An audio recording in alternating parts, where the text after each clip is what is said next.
नमस्कार मुलांनो, आज वार आहे शनिवार, तारीख आहे 9/5/2020। आज आपण 3 आणि 4 कसे काढायचे ते बघणार आहोत। सर्वप्रथम पहिला चौकोन सोडून द्यायचा आहे।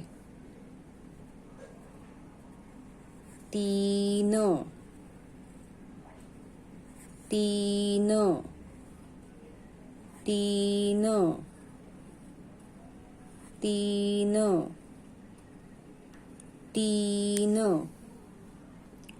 3 आपल्याला पानभर लिहायचे। आता आपण 4 बघूया कसे लिहायचे ते। पहिला चौकोन सोडून द्यायचा आहे।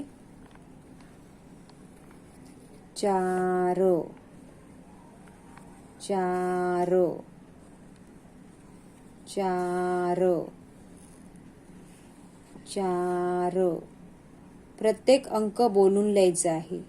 4 4 पण आपल्याला पानभर लिहायचे। आता आपण 3 आणि 4 चित्र स्वरूपामध्ये बघूया कसे काढायचे। सर्वप्रथम 3 चित्र काढून घ्यायचे। चित्र मोजायचे। 1 चित्र, 2 चित्र, 3 चित्र आणि 3 अंक लिहायचे।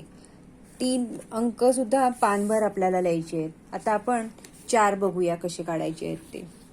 बघा, 1 चित्र, 2 चित्र, 3 चित्र, 4 चित्र, 4 अंक। 4 सुद्धा आपल्याला पानभर लिहायचे आहेत। धन्यवाद।